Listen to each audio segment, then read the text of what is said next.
Pour nous, le Code du travail, et pour vous aussi, il commence en vérité avec un docteur, il s'appelle le docteur Villermé, on est en 1840. Et ce docteur fait une enquête dans les fabriques de notre pays, dans une vingtaine de villes. Il voit les gens qui travaillent 15 heures, 16 heures, 17 heures par jour, femmes et enfants, et qui meurent au travail. Et le bon docteur Villermé, à la fin, il dit quelque chose, il dit il faut travailler moins. Et c'est ça la première histoire du Code du travail. C'est l'histoire de la réduction du temps de travail. Il va falloir 80 ans pour passer de la journée de 17 heures à la journée de 10 heures, et encore dans les textes, entre 1840 et 1920 à peu près. Et il va falloir 70 ans, ça vous le savez tous, pour passer de la semaine de 40 heures à la semaine de 35 heures. Je fais toujours remarquer que quand on a fait ça pendant ces 70 ans, on a fait 4 choses en même temps. La première, c'est qu'on a produit plus, personne ne le discute. On ne sait même pas compter combien on a produit plus, 5, 6 fois le produit intérieur brut. On a gagné plus. On ne sait pas compter non plus, mais notre niveau de vie s'est assurément élevé. Et on a doublé le nombre d'emplois, puisqu'au Front Populaire, on était 9,5 millions de salariés du privé, et qu'au moment des 35 heures, on était environ 17,5 millions, en travaillant moins. Pendant 70 ans, on a travaillé moins, en gagnant plus, en faisant plus d'emplois, et en produisant plus. Pourquoi ça s'arrêterait ? Quels sont les nouveaux intégristes qui disent qu'il faut tourner la roue de l'histoire à l'envers? Parce que pendant ces 70 ans, il y a eu une guerre mondiale et 2 guerres coloniales. Est-ce que pour eux, la crise d'aujourd'hui est pire que ces événements? Bien sûr que non. Et donc on peut comprendre l'histoire du Code du travail, c'est le premier aspect comme l'histoire de la réduction du temps de travail. Le deuxième aspect, on peut le comprendre comme l'inversion, enfin le début d'une lutte pour protéger le salarié par rapport à une domination absolue de l'employeur. Parce qu'au début, dans le 19e siècle, la parole de l'employeur l'emportait sur celle du salarié à l'oral. Enfin, ça a été modifié lentement, parce que l'inspection du travail naît en 1892, mais c'est en 1906 que l'événement principal, fondateur historique, se produit. C'est un événement terrible. C'est la catastrophe de Courrières, dans le Pas-de-Calais, coup de grisou, 1099 morts. Et le patron se comporte comme tous les patrons, c'est-à-dire il dit reprenez le travail tout de suite, on arrête de chercher les survivants. Il dit en gros le charbon polonais va arriver, ou sinon j'ai plus d'argent, je vous mets à la porte. Et sous le chantage, ils reprennent le travail, les mineurs. Et il va falloir 12, 13, 14 jours pour qu'il y ait 12, 13 survivants. Et ça va être un choc dans l'opinion de ce patron qui a obligé à reprendre le travail, alors qu'on n'avait même pas fini de chercher s'il y avait des gens qui survivaient au fond de la mer. Et la décision qui a été prise à cette époque-là est exceptionnelle. Ça a été de créer le ministère du Travail.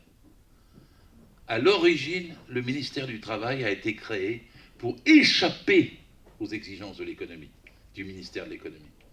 Il a été créé, ensuite le Code du travail est écrit officiellement à partir de décembre 1910, pour résister aux exigences des entreprises de compétitivité, de rentabilité.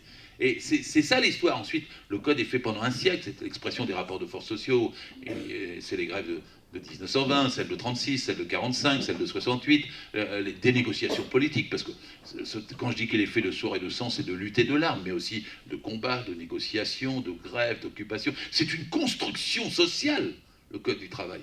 C'est même l'indice le plus élevé pour mesurer le degré d'une civilisation. C'est comment on protège les salariés, ceux qui produisent les richesses et qui d'ordinaire n'en ont pas la part qu'ils méritent. Et le Code va être construit comme ça jusqu'à septembre dernier, où le président François Hollande ose dire « Nous allons adapter le droit du travail aux besoins des entreprises ». Cette phrase passe inaperçue dans un premier temps, mais en soi, c'est une contre-révolution. C'est une rupture conceptuelle, historique, juridique, pratique, avec toute l'histoire du Code du travail pendant un siècle. Ce n'est pas un événement ordinaire. Un président qui vous dit qu'on va adapter, en gros, les humains aux entreprises. Dans un pays où nous adaptions les entreprises aux humains depuis 100 ans. C'est un renversement d'approche, avec toutes les conséquences qu'il y a ensuite, et dans le rapport Badinter, dont on va parler, Richard et moi, et dans la loi El Khomri, et puis dans tout ce qui suit. Et donc, c'est le deuxième point. Hein, c'est un code qui protégeait les humains, et on va passer à un code qui protège les entreprises. La troisième chose, je vais m'arrêter là-dessus, c'est les humains étaient... qu'est-ce qui caractérise un contrat de travail? C'est un lien de subordination juridique permanent. Vous le savez tous dans cette salle. Dans l'entreprise, il n'y a pas de liberté, il n'y a pas d'égalité, il n'y a pas de citoyenneté. Vous êtes subordonné. C'est l'employeur qui décide la naissance du contrat, la gestion du contrat et la rupture du contrat. Et c'est en échange de cette subordination qu'on a un droit. C'est parce qu'on est subordonné qu'il y a un code du travail. Le MEDEF, il avait inventé il y a 3 ans, en 2011, en mars 2011, il avait fait un colloque sur la soumission librement consentie. En anglais, ça faisait chic, compliance without pressure. Mais ça voulait dire que vous passez un contrat de gré à gré avec votre employeur, vous étiez censé être sur le même plan que lui, alors que ce n'est pas le cas, et parce que vous étiez sur le même plan que lui, là, du coup, il n'y avait pas besoin de code du travail. Puisque vous étiez à égalité, on niait la subordination, on vous enlevait les droits qui étaient attachés à la subordination. Et c'est comme ça qu'on vit le moment actuel, parce que le MEDEF a tout dit sur le Code du travail. Laurence Parisot, elle disait la liberté de penser s'arrête là où commence le Code du travail. Elle disait la vie, la santé, l'amour sont précaires, pourquoi le travail ne le serait-il pas? Larcher, quand il était ministre, Gérard Larcher, il disait il y en a assez que les ayatollahs de la Cour de cassation donnent des interprétations salafistes des temps forts du Code du travail. Ils ont reculé devant rien. Gattaz a d'ailleurs terminé l'année dernière, ce qui a poussé Valls à se lancer dans cette abominable tentative de réécrire notre code. Gattaz avait dit le Code du travail est l'ennemi numéro 1 des patrons. Donc les choses sont claires, ils veulent s'attaquer à l'existence du code. Il y a 2 buts. C'est d'une part d'attaquer les droits des salariés, et le deuxième, qui est nouveau, c'est d'attaquer le salariat. C'est-à-dire de faire que vous puissiez travailler sans avoir de contrat de travail et sans avoir de droits afférents du tout à ceux qui étaient ou ceux qui sont encore ceux des salariés. Alors dans la première partie, la dégradation des droits des salariés, c'est tout ce que fait la loi El Khomri. Je te laisse, Richard, cette partie-là, ou j'avance dessus? J'avance dessus. Alors, écoutez, il vous décompose le code sous prétexte de le simplifier. Il paraît qu'il faut le réduire, le code. Il paraît il est trop compliqué. Ce n'est pas vrai. Je le dis, je redis, parce que je fais toujours le geste, je l'ai toujours en mémoire, de Pujadas au journal télévisé montrant le code et disant 1,4 kg. 1,4 kg. Mais vous êtes syndicaliste, vous êtes informé, mais des millions de gens ne le sont pas. Alors on leur dit ce code est là pour vous protéger. Mais non, il fait 1,4 kg. C'est pas pour vous. Vous ne le lirez jamais. Vous ne pouvez pas l'ouvrir. 1,4 kg, dites 1,4 kg. Donc c'est normal qu'on le réduise, qu'on comprenne. Et c'est très fort comme propagande contre les gens. Alors je le dis toujours, on est obligé de répondre, c'est une approche vulgaire, attaquer la grosseur du code. Bon, tous les codes sont gros. Regardez le code pénal, le code civil, le code des impôts, le code du commerce, le code de l'agriculture, ils sont tous plus gros que le code français. Mais le code allemand, je vous passe la photo, il fait encore 600 grammes de plus, il est pratiquement à 4 kilos. Donc en fait, c'est grossier comme attaque. Badinter a dit que le code était obèse, c'est grossier. Ne vous laissez pas faire quand même. C'est le plus petit des codes. À l'intérieur du code, il y a 675 pages de loi et 3300 pages de commentaires. Pour la jurisprudence, les décrets, les arrêtés, les glossaires, les sommaires. C'est une question d'édition. Je le dis toujours, c'est comme si vous éditiez François Sagan amendé par Marcel Proust. C'est une question d'apparence, mais ce n'est pas le fond. En fait, 675 pages, c'est 1250 grammes. Et c'est le cœur, les 675 pages de loi. Et elles sont lisibles beaucoup plus que ce qu'on croit. Il y a d'ailleurs une dizaine de lois en tout et pour tout qui servent aux prud'hommes. Les conseillers prud'hommes le savent. Sur la naissance ou la rupture du contrat. Une dizaine de lois. Et alors pourquoi il y a beaucoup d'autres lois? Parce qu'elles vous protègent tous. Vous comprenez, si Pujadas ou Valls avaient passé une fois la serpillière dans la cantine d'une de leurs circonscriptions, ils auraient regardé pour chercher où est-ce qu'on met une chaussure de sécurité pour ne pas glisser et comment est le manche à balai pour ne pas se casser le dos en faisant ça. Mais c'est pour ça qu'il est un peu plus gros, le code, parce que dans un hôpital, il y a 271 métiers. Donc entre 1910, quand il a été écrit, où il y avait 3 millions de salariés, et maintenant, où on en a, fonction publique incluse, 24 millions, il est évident qu'il s'est enrichi. Et heureusement pour nous. Finalement, je vais même vous dire, il n'y a pas assez de détails dans le code. Il en faudrait plus. Il n'y a pas besoin de l'alléger, il faut le renforcer. Il n'y a pas besoin de le diminuer, il faut le concrétiser, le contrôler et le sanctionner davantage. C'est dans ce sens-là que les choses ont besoin d'aller, et pas dans le sens qu'ils sont en train de nous imposer avec la loi El Khomri, d'autant plus que maintenant ils vont affaiblir leur public social. Alors, c'est vrai, pour protéger le salarié, c'est un ordre public social. C'est l'état de droit dans l'entreprise. C'est les lois de la République qui s'imposent sur le marché. Et il s'agit pour eux d'enlever tout ça. Alors Badinter s'en est chargé, paraît-il, parce qu'il nous a fait une espèce de préface absolument éthérée, light, allégée, de ce qu'était avant le Code du travail. Alors vous avez, dans la première ligne, tout est faux. Hein. Les droits et libertés fondamentales sont soumis au bon fonctionnement de l'entreprise. Rien qu'à cause de ça, battez-vous pour le retrait de la loi El Khomri jusqu'au bout. Ne vous laissez pas entuber parce qu'on va vous dire qu'il y a des choses qui ont été changées récemment. Tout dans cette première article, dans cette première phrase est faux. Alors après, je ne vais pas vous dire le reste. Il y a écrit « Le travail des enfants est interdit à moins de 16 ans, point, sauf si la loi en décide autrement. » C'est un grand principe, hein, c'est clair. Bon. Il y a écrit « Le salaire sera versé avec périodicité et régularité. » Il a oublié le mot mensualisation. Parce qu'il a oublié tous les chiffres. La durée du travail est devenue la durée normale. Vous croyez-vous que c'est une durée légale ou une durée maximale? Non, maintenant elle est normale. Et après, tous les principes sont ainsi fondus sans chiffres. Pour moi, le droit du travail est indissociable des chiffres. Dans une journée, on doit avoir les 3-8. 8 heures de travail, 8 heures de loisirs, 8 heures de sommeil. Parce que c'est comme ça que le corps humain il fonctionne. Il n'est pas à la merci de l'entreprise pour être annualisé. Et il a besoin de voir, de vivre. Il a besoin de sa famille, de ses enfants, du loisir, de culture, y compris pour pouvoir continuer à travailler. Et il a besoin de repos. C'est pour ça qu'il faut des chiffres. Et qu'il faut baisser même de 35 heures vers 32 heures, et non pas dire qu'on va aller travailler 12 heures par jour ou 60 heures par semaine, comme c'est envisagé par négociation maintenant. Parce que puisque les principes sont allégés, light, maintenant tout passe à la négociation. Et la négociation, c'est par entreprise. C'est quand même choquant. La France est membre de l'Organisation internationale du travail, comme 140 autres pays. Qu'est-ce que c'est une organisation internationale du travail? C'est une organisation qui veut un droit du travail universel. Pour les enfants, pour les femmes, pour les jeunes, pour les vieux, pour la retraite, pour la santé, pour le syndicat, pour l'Organisation internationale du travail. Faut-il qu'on soit assez boutiquier dans ce gouvernement pour nous imposer une discussion boutique par boutique au lieu d'une loi ou d'une bataille universelle pour que le droit du travail soit constitutif du droit de la concurrence? C'est une vraie réflexion, celle-ci. Et puis ensuite, après, qu'est-ce que ça veut dire boutique par boutique? Je vous la fais, moi, facilement. Je ne suis pas dans les délais, tu me donnes des coups de pied, sinon. J'étais inspecteur du travail 30 ans. Hein.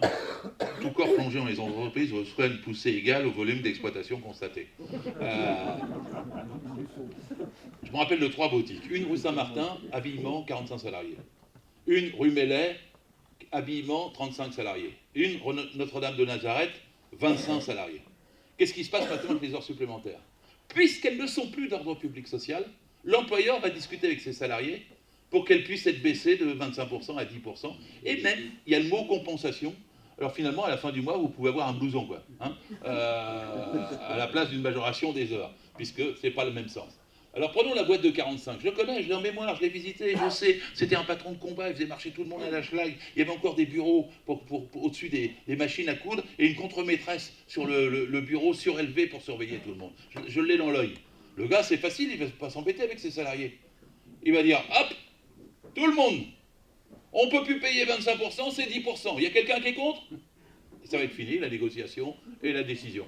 Et tout le monde va passer à 10%. Mais celui qui est à côté, rue Notre-Dame de Nazareth, il ne va pas pouvoir faire la même chose parce que lui, il peut encore, ou il voulait payer encore 25%.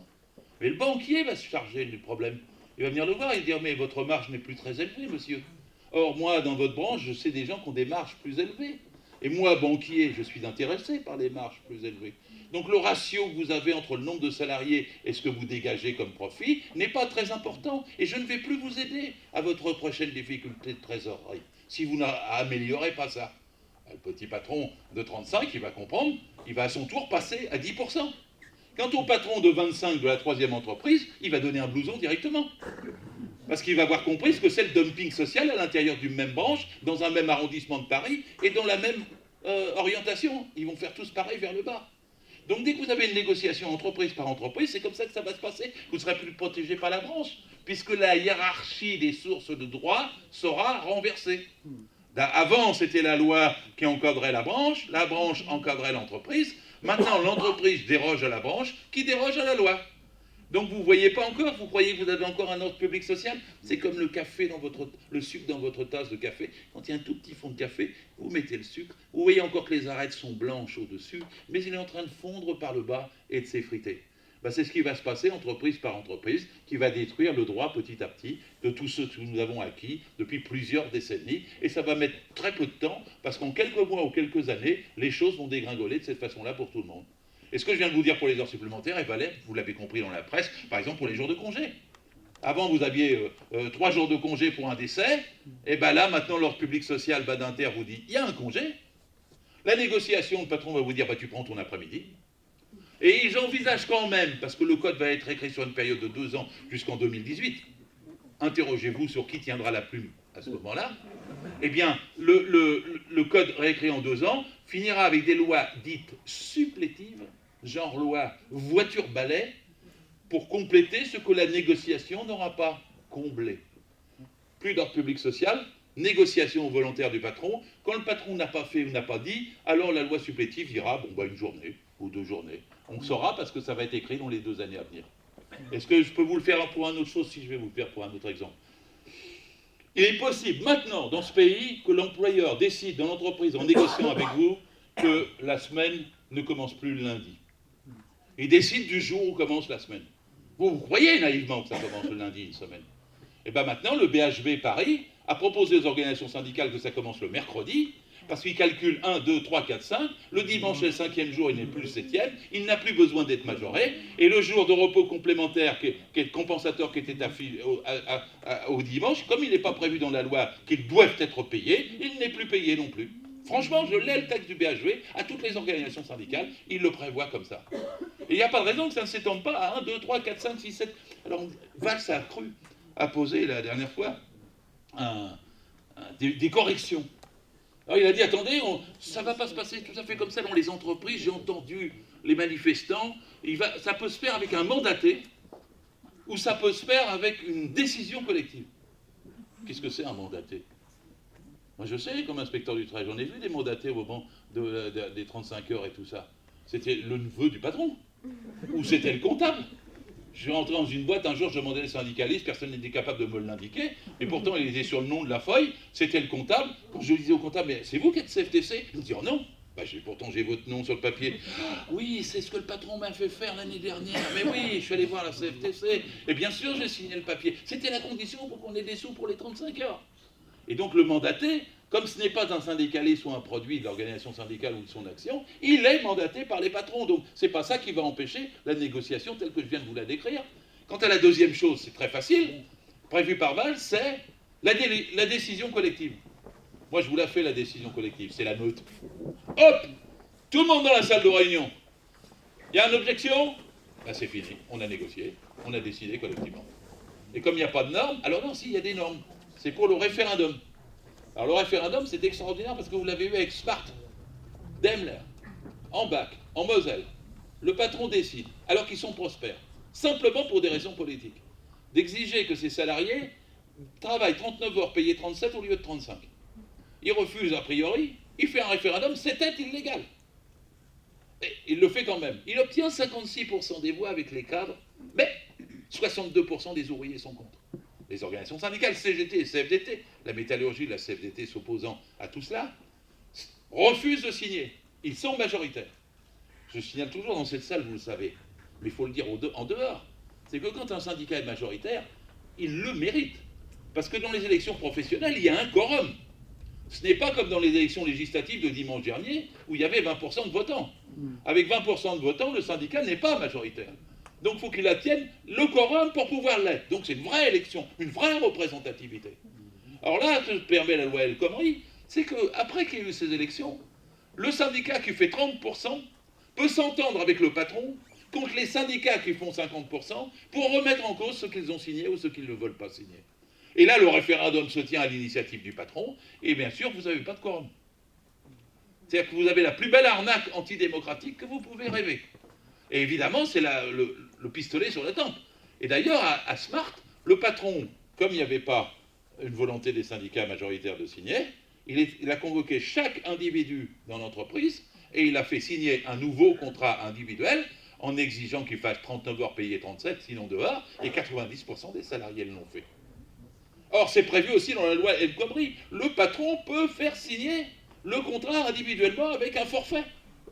Et donc, à partir de ce moment-là, vous pouvez travailler 12 heures par jour, et vous pouvez travailler en informant l'inspecteur du travail encore. Au début, il l'avait enlevé, maintenant, ils disent qu'il faut l'autorisation préalable, jusqu'à 60 heures.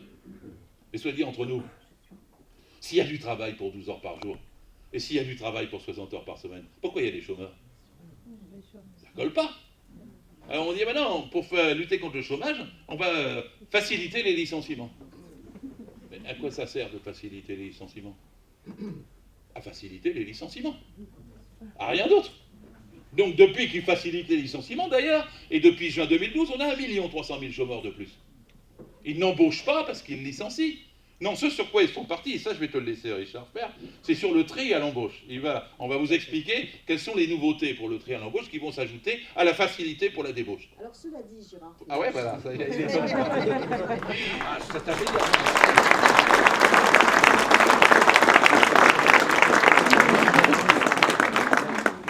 Il y a eu quelques améliorations, entre guillemets, apportées par Manuel Valls. La CFDT a même déclaré que la réécriture du texte, entre guillemets tout ça, permet de passer d'un projet de loi déséquilibré et injuste à un projet de loi potentiellement porteur de progrès pour les travailleurs et pour les jeunes.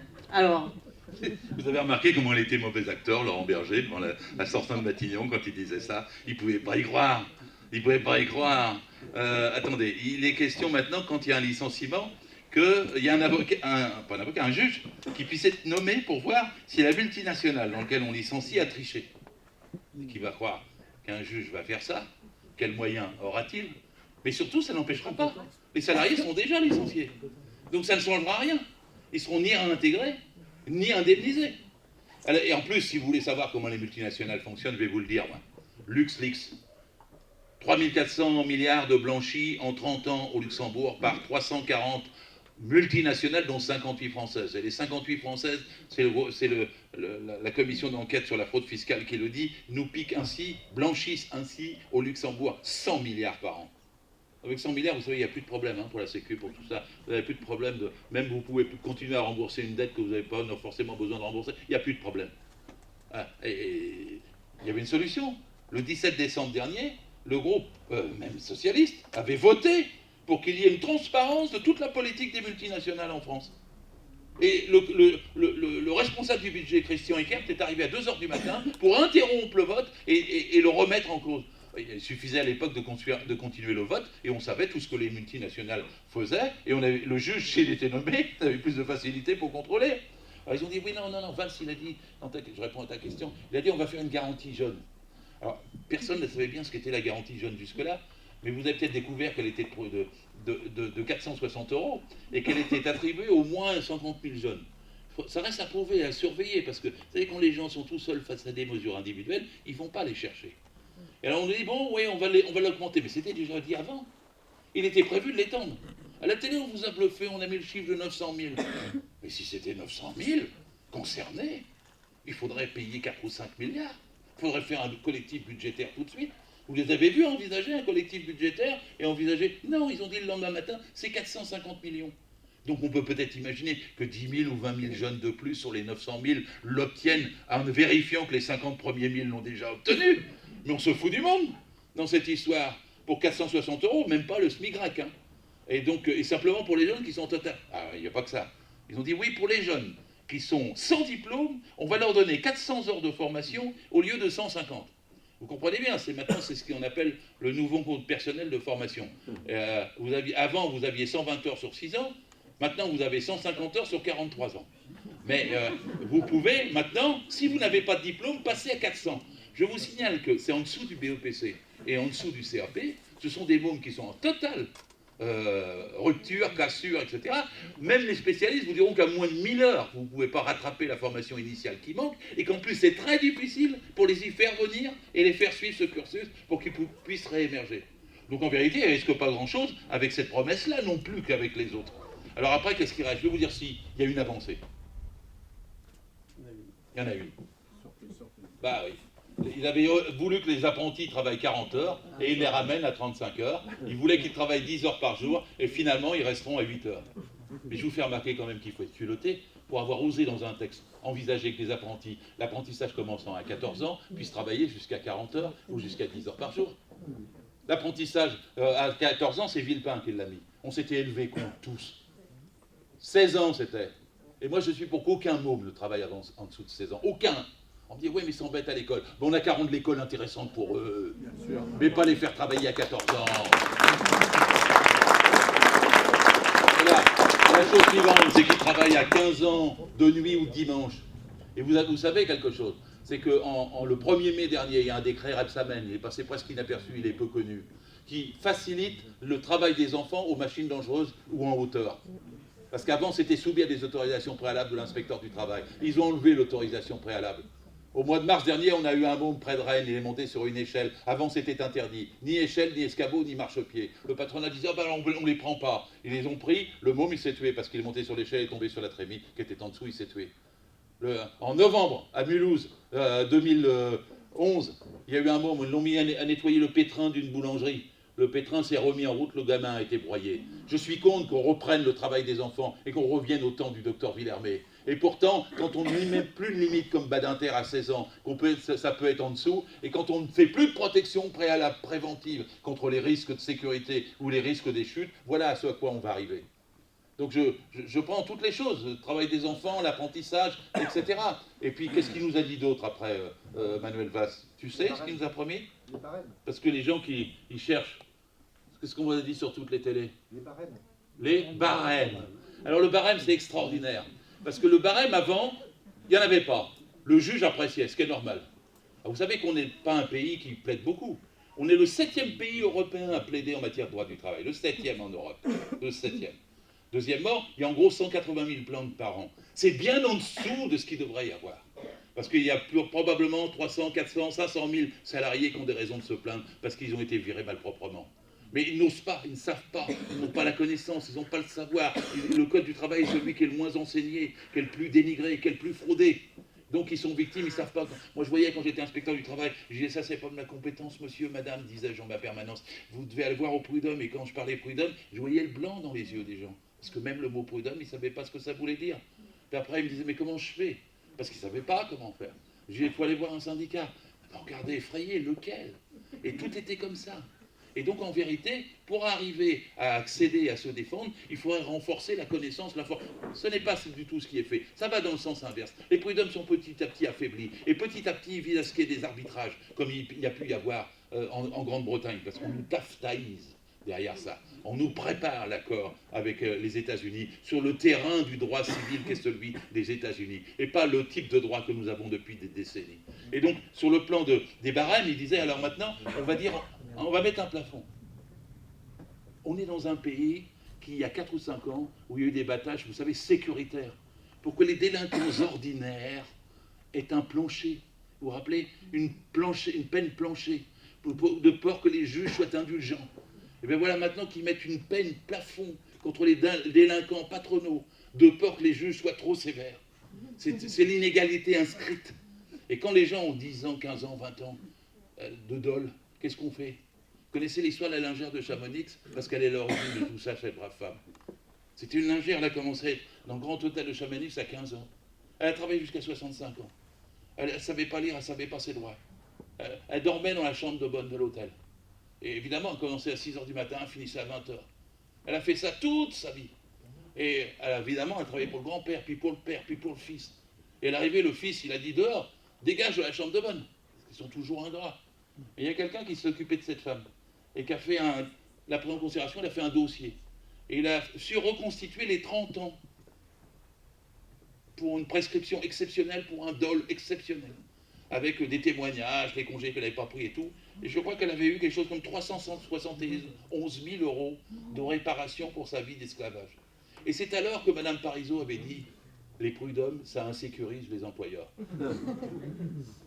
Et donc, pour qu'on soit sûr de limiter que les gens ne soient pas réparés de cette façon-là, ils ont mis un barème, ils ont mis une limite de prescription pour que ça n'ait plus lieu.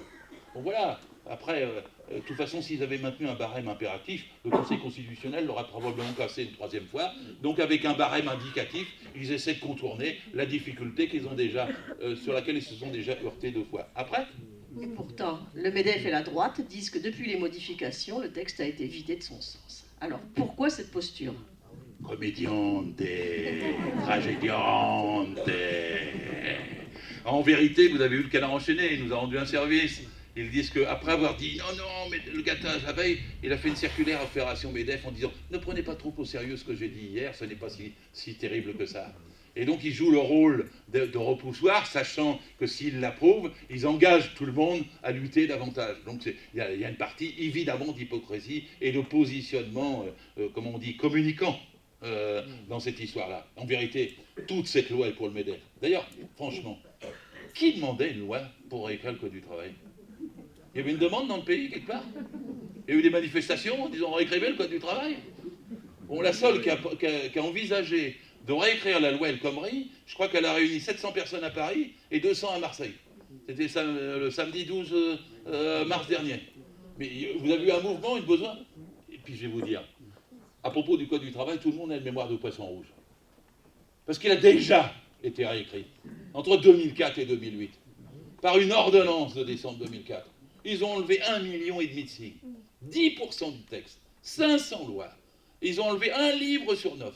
Les 500 lois, il y en avait 1150. Ils ont enlevé 500, et ils ont redécoupé celles qu'il y avait, article par article, alinéa par alinéa, en le renumérotant à 4 chiffres au lieu de 3 chiffres, et on est sorti à 3850 lois, et ils disent qu'il y en a de trop, alors qu'il y en a 500 de moins.